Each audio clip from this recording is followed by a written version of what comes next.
Just like a little brief introduction, like when, as Natalie was saying, for this Vasa award, that's like the top award that goes to a up-and-coming Bulgarian artist. But before then, I was in touch with Structura Gallery, which is a great place, and was just researching different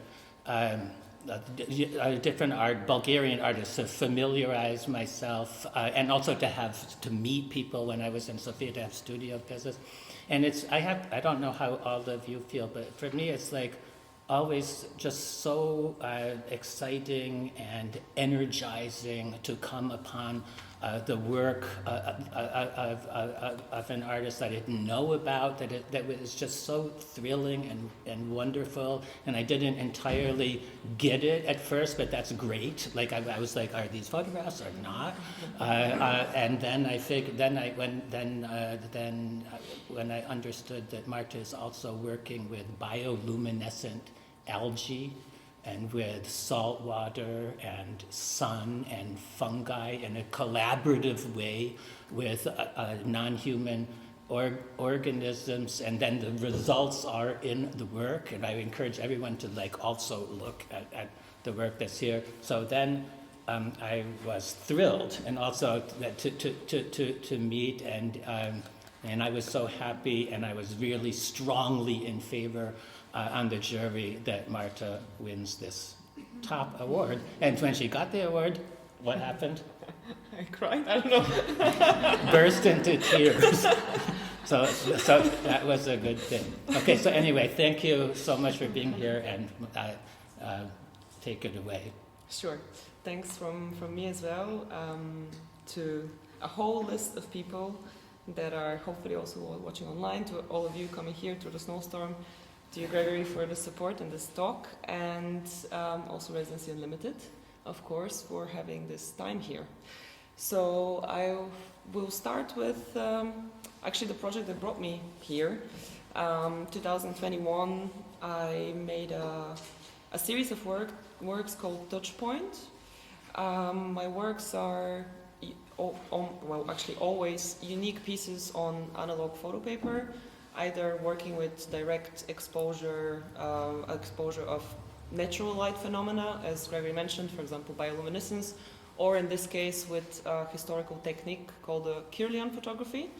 And what this technique does is, with the use of a device called the Kirlian device, which sends a very low electrical current to the surface, where you see here the finger touching the surface. So basically, once you place a photo paper on and touch the photo paper, your touch is somehow visualized. And how this works is basically the electrical current functions then as a light source, and it exposes the paper.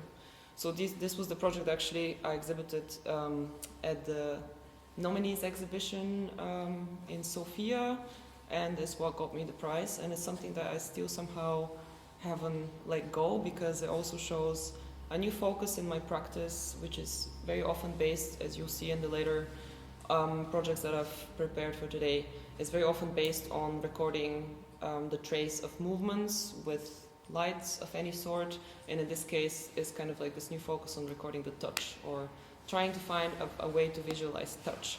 So here we see a current, or well, very recent exhibition in the project space called Rome in Berlin. We even have somebody from Berlin that is involved in Rome. Thank you for being here, Marie. And I very often tend to also emphasize, or like really sort of question also the way the works are presented, as we see here, for example, with these soft walls, or here in the space using the red lights, red light in a way kind of reminding us of being in the dark room. So all these works, you see them here, the Touchpoint series, are named after the person that they represent, or there's somehow maybe a light portrait of the person whose energy or whose light touch in this case is recorded. Here we see Touchpoint Lisa, so they all carry in parentheses the name of the person, and on the contrary of what everybody that was involved in the project expected, they really all look completely different. So the beginning of the project was a series of meetings, always one-on-one, with 12 people from my immediate surroundings in Berlin, where I live, in a kind of stage environment of a kind of dark room, where this person would then, in the middle of pandemic, wearing masks, give me an image of their touch on photo paper. And so this idea of touch, January this year, turned into an interactive project. Maybe you can see behind you, there's a small QR code hanging on the wall over there. If you scan this QR code, you would land in a web-based app that I was lucky enough to be able to create with the help of a program in Germany called Neustart Kultur, like a funding basically, and also with the help then again of Rome and Marie sitting there in the second row. We created an app that also documents the idea of touch, but then in a digital way. So basically, in a series of 6 finger choreographies, as I like to call them, people can decide to leave their touch and then save it in a common gallery of touches. I would recommend to do it. I've done it, and it's really great. So then again, also like each one is quite individual and very different. And here you see just a few screenshots. So please then do scan the QR code after. I have a question. Yes. May I change this? I think that of course. is for this. Let's just make sure if this one maybe works better. It's hanging kind of on the. Also, if you have any questions in the middle, Sure. like just please do ask. Let's see if this one is better. It's working.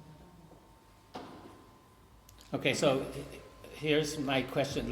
Before I said that when I first met Marta's work, I wasn't entirely sure exactly what it is, but that was a good thing.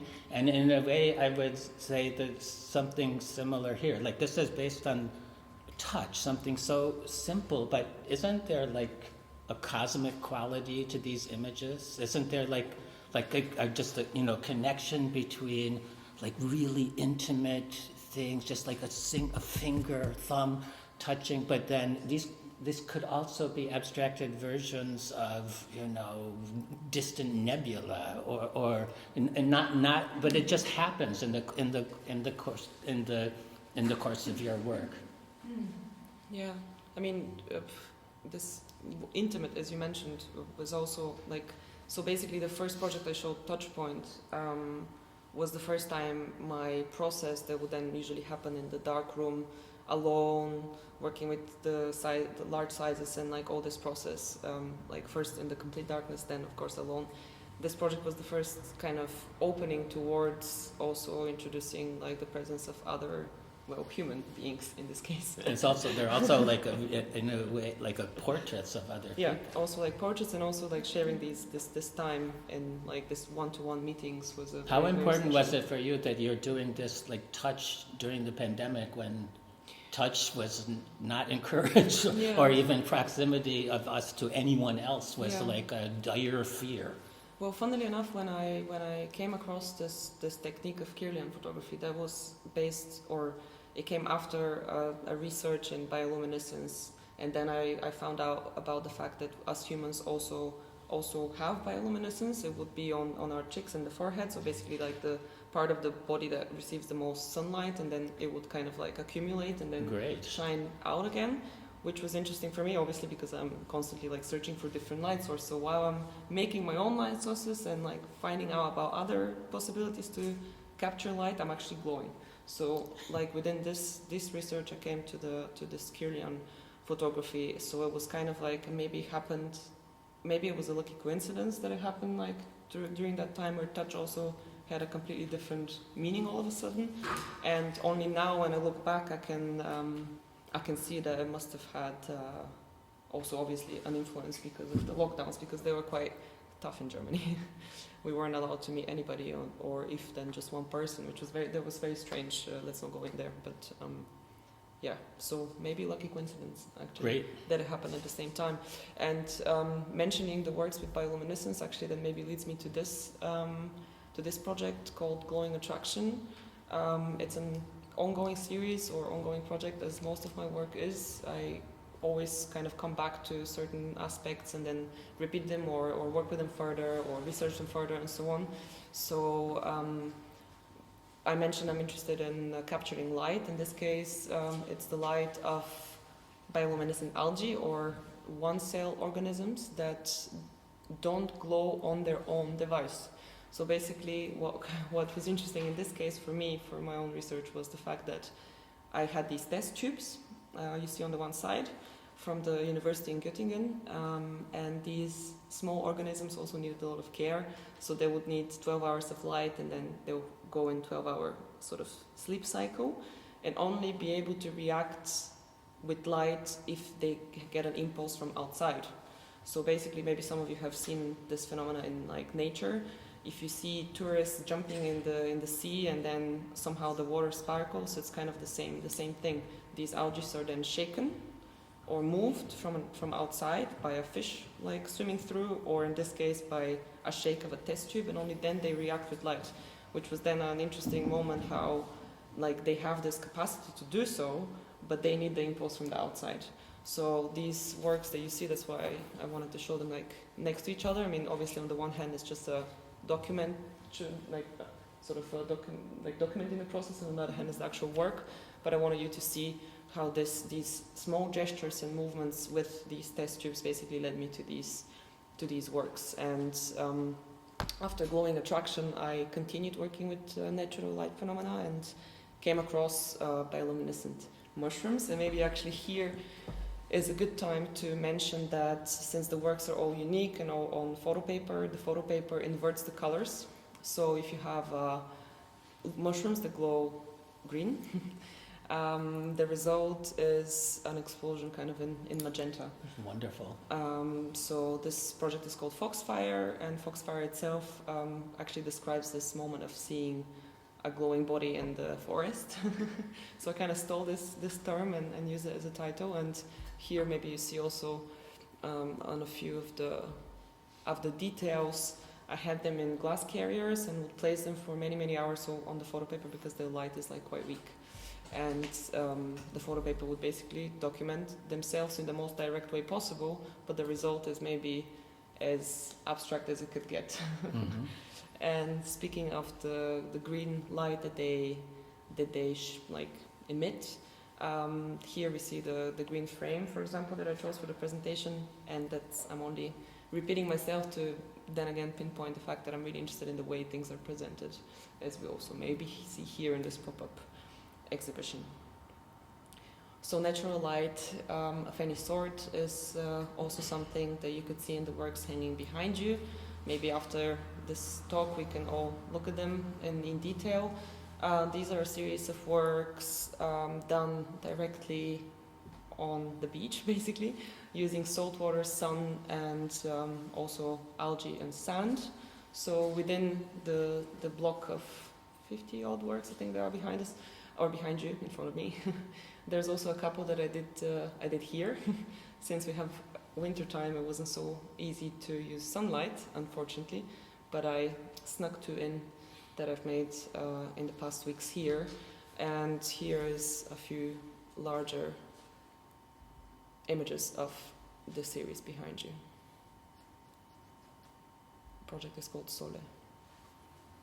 But this brings up so many, for me, like so many like fascinating and like really urgent questions. I think that's one of the reasons why I first got so like completely interested in your work. Like Marta's working in conjunction with algae, another living non-human life form, and with fungi and with elemental things like sunlight and water on the 4.5 billion year old planet.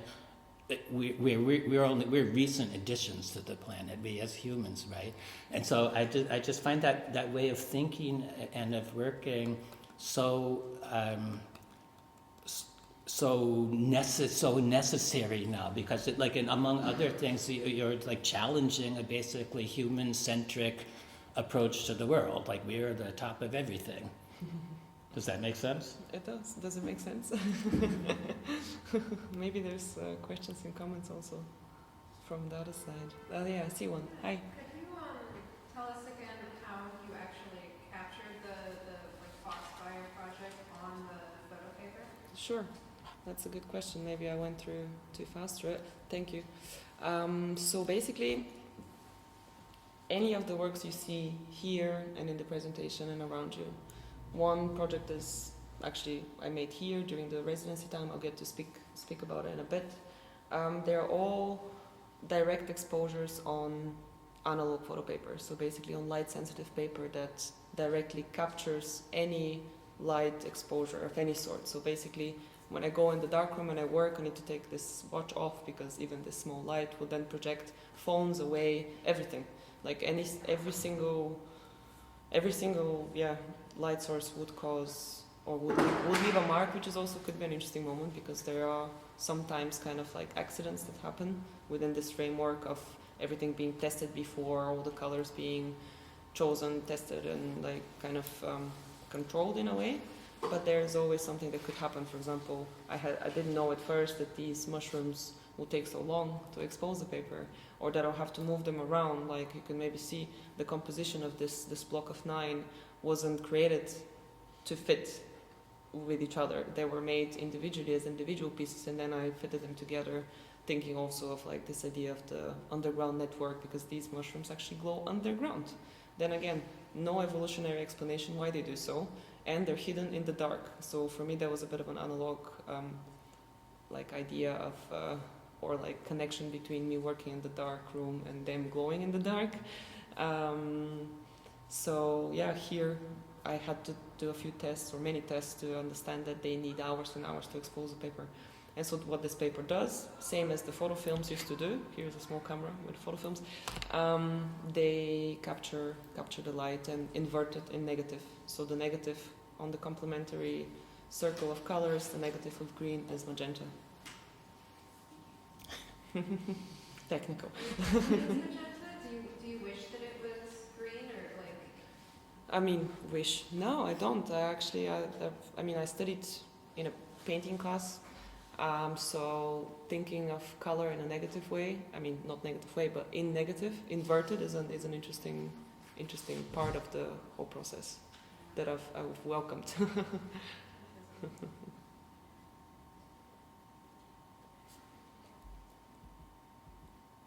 Oh yeah, thanks.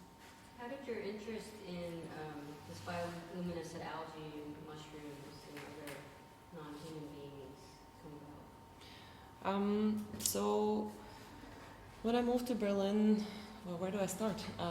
Good question. I used to have a bit more of a classical background in drawing,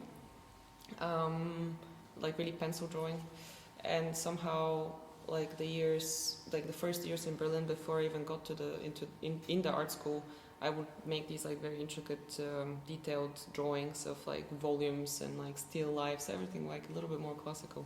And what you do then is basically you sculpt out light, or you try through adding shadow to sculpt out volumes. Somehow light was already kind of a topic there, and then the first projects were on black and white paper, and I would expose the paper with laser pointers and different light sources and so on. And for example, if you see on your side there, the series of 5 works hanging on top of each other are burned photo paper with a magnifying glass. So basically using sunlight to then burn holes in the material and then enlarging again in these like wounds. So it was kind of like, to me it sounded like a really logical step to go through, to go from drawing to then drawing with light, or to make light as topic, subject matter, research, tool, and so on. Yeah. Other questions? Back. Great talk. And I actually downloaded the app with the QR code. Yeah. And I tried it with my fingers. Yeah. I just wish you to talk a little bit more about this gesture, because while I was doing it, I also sense a strong sense of control. The screen actually wants me to place my fingers in a particular gesture. I'm just wondering if that's a conscious decision, or what's the... That's a great question. If you allow me to, I will maybe jump to or actually reply to your question through showing a couple more projects and maybe come back to it. Sure. Because gesture is definitely something that is a big part, or plays a big part in my work. Here is a picture of light sources that I would otherwise use for some of the other projects. Most of them are self-made and they are mobile. So, for example, on the one side you see here, these are just some like parts of toys that would like take apart and then use their lights. Or here, this is a mobile light source that consists out of a battery and ends on an LED light.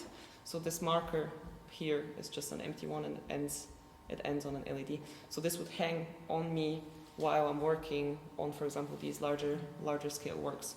So gesture is definitely has always been there, and it's definitely a topic, and it's also gesture and movement and the traces of movement.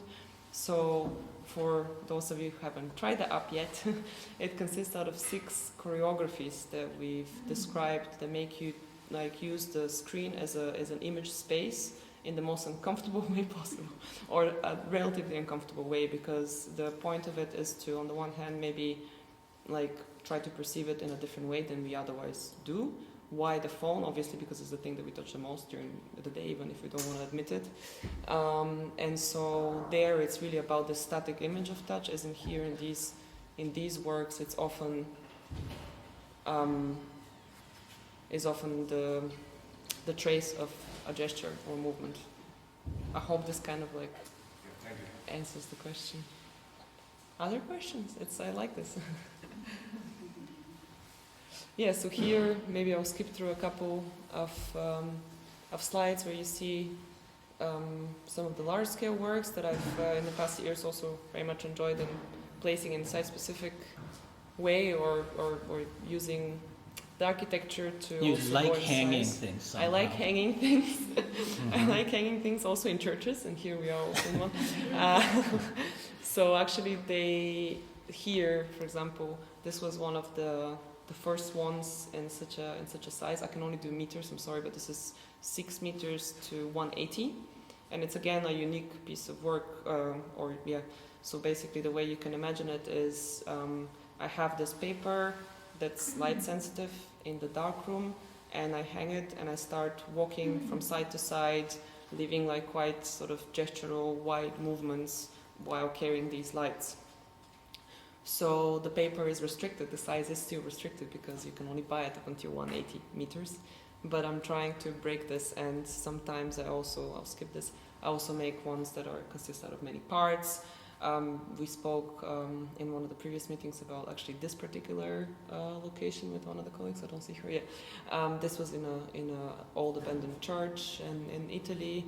I'm really enjoying these like untypical spaces to also play with the paper in a more installation way here as well. Hangings, very often they also go over the ground.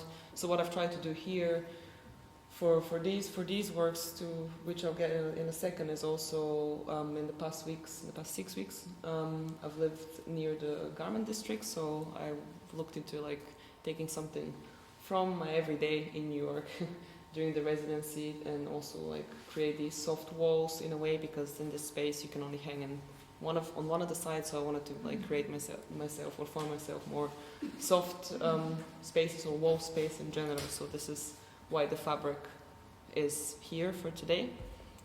Also, maybe you see the parallels. Another church. I said churches have been a thing, obviously.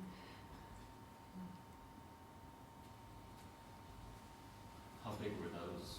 Those were, so this is the only work that I've ever actually made that's not on photo paper, because I was invited 2 years in a row to make an installation in a church near Berlin, in Brandenburg, in Frankfurt Oder, and it was one of the parts that was like really heavily damaged, or like destroyed, I mean, after the war. So this church used to have very intricate paintings on the windows that got lost. So the second year in a row I made this installation out of fabric, actually.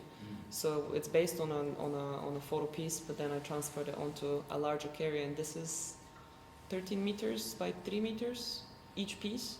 You see here, like Little Red Riding Hood. That's me. And So like pretty big. pretty big. And also here you see maybe better in a way, or maybe on the next photo. Wait. The photo work on which this fabric installation is based on plays also again with the idea of touch, but in a different way. For some of these works, I create a type of like self-made negative, so like film negative, something that we probably all know or remember or have used. I usually from a photo film. In my case, I sometimes kind of smudge black paint with my fingers on a see-through carrier of any sort, and then use this to give me just the composition, not the colors. So every now and then there is, I'm sorry, I have to skip back to find maybe a better example, but these are not brush strokes, these are not photos of anything, they are basically an enlarged smudge with a finger, and often there is really like an enlarged fingerprint. Is your work sometimes being seen in relation to painting? They're almost every time seen in relation to painting. Maybe it has something to do with the fact that I was in a painting class as well. Mm-hmm. And in a way they have some painterly qualities, maybe because this looks like a quote or of an Mm-hmm. So this brush is stroke. photosensitive paper. Yes, this All is of it. light sensitive. Yes. Why there are different colors? You're doing it with one light or a different light. Sorry, how? So imagine every light source out there. I Yes. have it in an IKEA bag. No, no. Imagine any light source that is not too bright, basically would leave a mark, right? So Right. if I zoom in here, this thin light here, thin trace, is red laser pointer, the one that we know from presentations. So it's red. What the paper does is it inverts the color in blue. Any light source, even candles, even small toys or anything basically that glows, even my phone, but the phone is a bit too strong, it would actually overexpose, would then give me these colors because the paper converts the color in its complementary negative color, so to say. Different light sources result in different colors. Yes. Can you talk about the dialogue between the micro and the macro? So you've created these works on such a large scale, but then there's the micro where the light can be visible, or a lot of times it's invisible when you're kind of showcasing that. That's a good question. The micro and the macro. Yeah, from which perspective to speak about it? Like From which point? multiple From perspectives. multiple perspectives. Maybe you have also a comment on it. I already said that a little bit before. The micro and the for example, I'm trying to reply or answer the questions also with showing something, so I can actually maybe visualize better what I mean.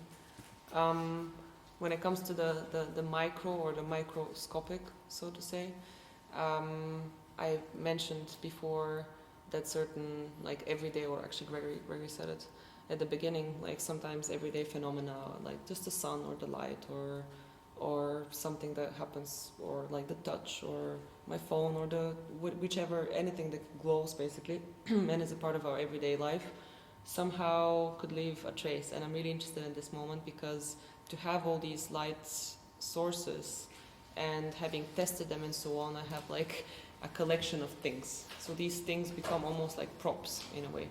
So at some point, every time I go and start working in the studio or in the darkroom, I have literally bags filled with things that will break the light or be the light sources or little parts of toys and so on. And so when it comes to the microscopic in a way, I made a project once just dedicating it to these props.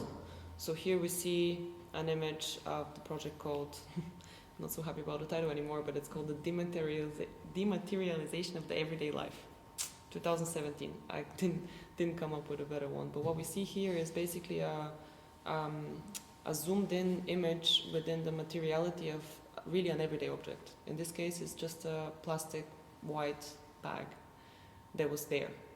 And I placed it straight in the enlarger instead of using a film, since I don't use camera, everything is cameraless, and had a zoomed in image of this otherwise non-important thing that would be discarded. And what happens there is also, on the one hand, it was white, so at first glance it seemed like it doesn't have any colors, but obviously it had some red particles, so it became blue or bluish on the resulted paper. Here before, I mean, maybe I don't have to give out every object, but one of them is a Tupperware. So maybe this is what the micro is. And when it comes to looking at things from above, maybe I can skip a few projects and land here.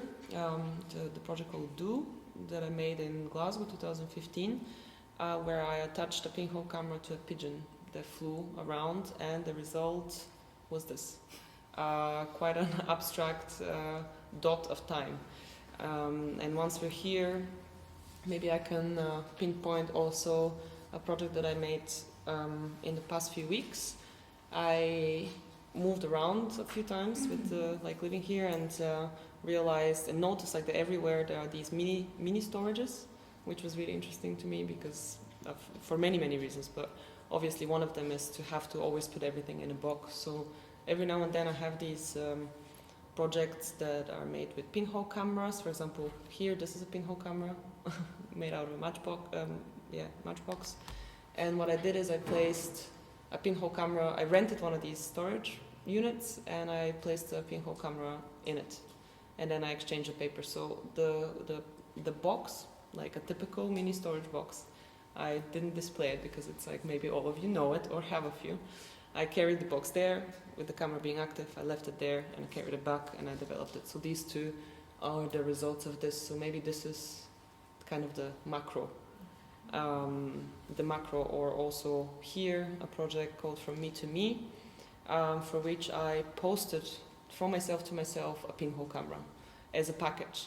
So that's probably the most nostalgic biographical work that I've made, because living in Berlin at the time, that was 2012, with my name being still on 2 letter boxes, it still is, in Sofia and in Berlin, I kept on posting these pinhole cameras between these countries. And I did this 12 times in different months, so unfortunately I didn't bring that one, but one of them is completely overexposed, so black, and the other ones, here is the labels, like the other ones kind of depict,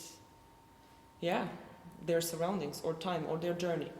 So From Me to Me number 1 then turned to be From Me to Me number 2, for which then I repeated the process, but this time sending postcards made out of photo paper just directly through the post. So not having the camera as being the box with the pin, but really having this like immediate impression of light, and the results we see here were quite, geometrical, abstract shapes, I guess, of all the letters lying on top of each other, and also on a few of them you can see the fingerprint of the postie that maybe, or somebody that handled them, and so on. So these are maybe the projects that compress the largest amount of time within one surface, even though on all the other ones it's also about like flattening time in a way. Yeah, I think this is probably the answer. When it comes to flattening, maybe flattening time or folding things, maybe I can just show you here a couple of examples of the fold series. You see them hanging on the fabric. Please do take a look after the talk, where you can get closer to them. In this case, what I do is I fold the photo paper before exposing it, and then exposing it to light from different sides. So basically, it creates its own image. So it breaks the light and it casts a shadow on itself, and it kind of like creates its own image. So there are different examples here where we maybe also see and understand the colors better, like that was the question before. The paper functions also as a type of filter, because it really breaks the light, and then causes also like additional tones. Some of these are also then folded and left as folded objects, and a few of these are actually on show at this exhibition that Natalie mentioned before at the Eskenazi Museum in Indiana University that opened last week. Here are a couple of examples of the objects.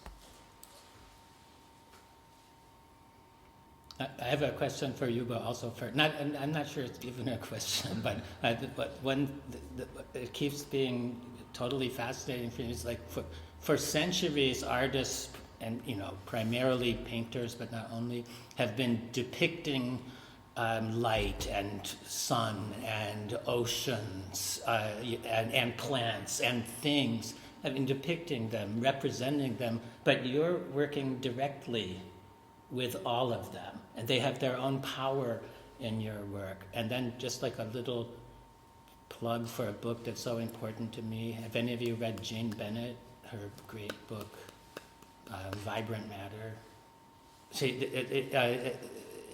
At one point she's like just questioning this like anthropocentric approach to the world and to things and to non-human things, life forms or so-called inanimate things, which are actually not inanimate.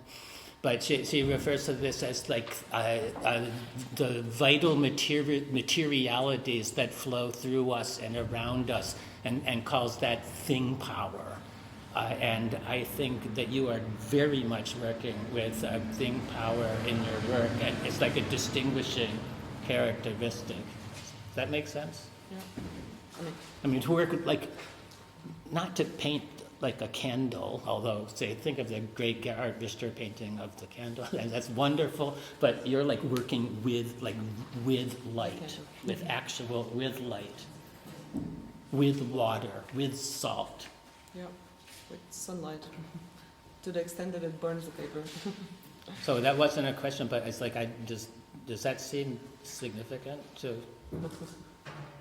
I think that kind of extracting light from everyday reality, just bringing light to light. Yeah, but also you saw the image of this like plastic bag. Like we are so familiar with plastic bags, but this becomes one heck of a mysterious, vital, vibrant plastic bag in Marta's art. And I think that's like a renovating force. Art can be like a renovating force, I think, in many ways. everyday objects are also like just very simple gestures of folding a paper and placing it in the... Well, the paper itself then becomes a vital material for you. The paper itself on a paper as well. Yeah. So there are sometimes these repetitions as well of the thing itself depicting itself the same way as the folds. How important is just like beauty to you? Beauty. Yeah. I mean, your works are like strikingly visual. I mean, it's this is a difficult question. The photo paper and like the colors that you can get within this way of working cannot be repeated on anything else. That's so great. Like one big difficulty is definitely that I have to face all the time is how do I document them? So the moment they are maybe on the screen, that's fine because the screen has light at the back, right? But if they're printed in a book of any sort or any catalog, they lose some of these colors. Mm-hmm. There's exactly the ones that I love to work with, like the blue or particular purples and magentas that even an offset print cannot create. So color is definitely very important. And if we perceive color as beauty or light as beauty, since this is without light we wouldn't have anything else, right? We wouldn't see anything. Then I guess it is important. Yeah, very.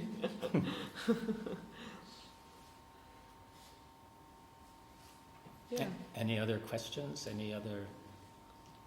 How much of your final composition is on purpose? How much is an accident? So that's a great question, especially when it comes to, sorry to skip so fast, but especially when it comes to, let's say, some of the larger sizes. That's actually a question that does come every so often. And it's definitely, I mean, I understand where it comes from. So the way you can maybe imagine it is, I have tested every single color of every single light that I could get my hands on. And I don't mean it to sound like an exaggeration, I literally have, because with this device that I showed earlier, where you can add like little LED lights, I bought all of them and tried all of them, and not all of them work. So obviously, and also we have like a limited amount of light sources that there are, actually, because the industry hasn't produced everything in the world. Maybe you can, next time you walk through Times Square, take a look. Like even if the screens or the advertising is there, there's not every color. So I have then limited amounts, but I've tested them all, and unfortunately I didn't bring here an image of the test strips, but you can imagine they're like basically about this size, just ripped pieces of paper with notes on their back. Actually, 1 second, that was not true, I did bring some. Recently there was an exhibition in Sofia in the Structura Gallery that was mentioned earlier, where a young curator made a series of exhibitions called Process Anatomy. So he wanted to show and speak about the processes of people. So what we have here in the background are some of these test strips, for example. So what we did is we created a kind of like a fiction around them. So these notes here are cut on vinyl, and they're scanned in notes from the back of these test strips. But, for example, here you read party stick, literally, like, you know, these like ones that you break, I also take these and use them. But what we didn't do is to match the writings to the test strip. We wanted to make it a bit like, kind of like a lost fiction, and actually choose, for example, here when it's written purple and red pointer next to a blue one, to kind of like give these little hints of like, maybe what really did cause this color. But what I do is I always keep all of them. And so I do know how the colors will result. So when it comes to the colors, they are decided. But obviously with working with such a large size and like actually moving across it, I mean, with lights, this looked like it's something heavy, but like moving with these lights, something could happen. And it's very interesting what happens with you in like the moment of working in the dark. And I was lucky enough to be a part of a project that takes a whole year in Berlin called Goldrausch, that supports women in the arts, and I'll show you the catalog after. A friend of mine wrote the text, Marie Dupasquet, and she focused only on the state in the dark. Because then within this moment, even if you've tested everything and you've created the framework in which mistakes could happen, they do happen. So it's more of a controlled coincidence maybe, or controlled and happy mistakes. Like there's a very nice way to describe it in German with like gesteuerter Zufall, which is exactly really like this controlled coincidence. And I like this moment because like the more you spend there, and like I really know the space now, and I'm like I'm many meters away from the paper using these lights. But the closer I get, the more intense the traces become. The faster they are, the lighter they are. So there's like this constant play between like automatism, like kind of like these movements that we do in everyday life that we're maybe too used to, and letting go of that. And this is kind of like for me how the app works as well, that I urge everybody to use after. It's like this something that we don't even think about anymore, but then in the moment of like thinking about it, something changes. So these, now I spoke only about the surrounding test strips here, but basically what I did for this exhibition was to create the works on the way. So I turned my suitcases into pinhole cameras, and whatever happened through their journey was the exhibition itself. So it created itself. Unfortunately, I don't have better photos of them, but you can imagine them like in quite a similar direction as these ones here. There was another question, I think, or maybe not. Yeah. Yeah, I was going to ask, why don't you like the name dematerialization of everyday life? It's heavy, and it just describes really directly what happens. And I mean, and it's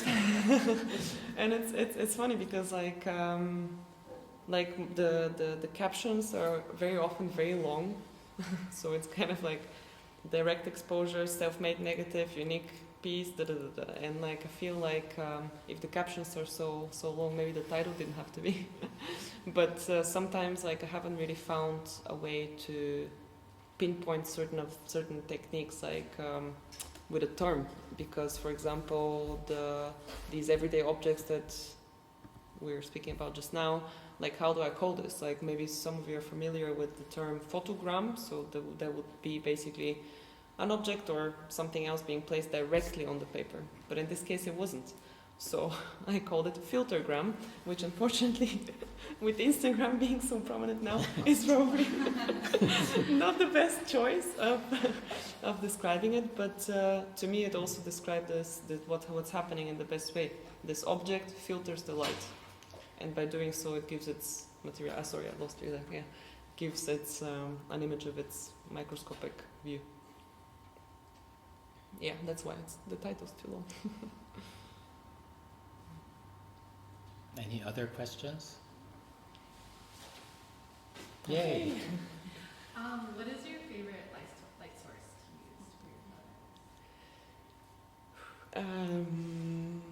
I really like the red laser pointer because it's also, or laser pointers in general, because as I mentioned before, like you can imagine the darkroom as being almost as big as this room, and like distance plays a big part, because first of all because nothing else touches the resulting artwork but light, and also because the further away I go, the more like the traces change and everything. So it's about this movement in this room.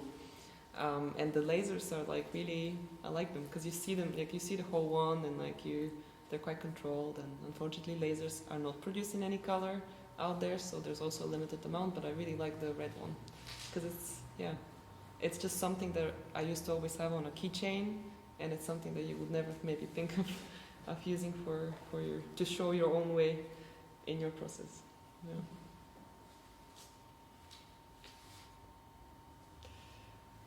Any other questions? You've done a great job with this exhibition, which looks really wonderful. I have a very silly question. How small can a pinhole camera be? So this matchbox here is Right. one. You mean for the pigeon, the one you The put pigeon. around his neck? Yeah. So the pigeon. Where is the pigeon? Excuse me for 1 second while I search. So this was the size of the pinhole camera, Okay. and I've like recently I was in Glasgow for an exchange semester, 2015. It's kind of like it's a while ago, but since somehow I've developed this habit of trying to, at least when I go away to residencies or I'm somewhere else, to work with what's there. And this was really something that was there, not only because it's so small and portable and light, but also because there's a very interesting tradition around Glasgow on the outskirts of people that keep raised pigeons.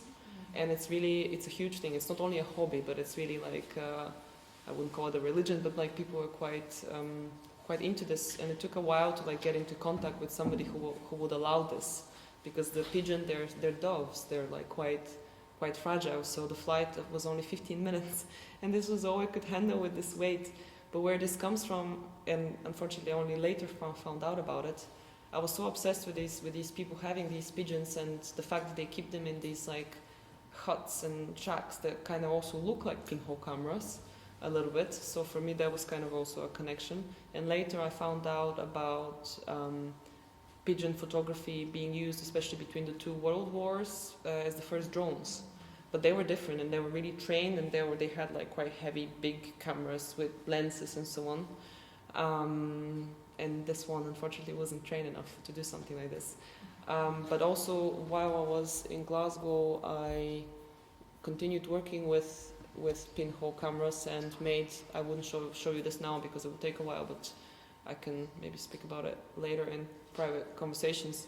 I used exactly this one, which is like matchbox, an empty film canister and a full one, to make a moving image. So basically I documented my location in the city of Glasgow for 12 days in a row, always at 12, by spinning around myself wherever I was, and then animated these film strips into moving image. And this is why I brought this here, because I wanted to continue this in New York, but then I actually ended up doing other projects. And Gregory, I think there was a pigeon culture in New York City.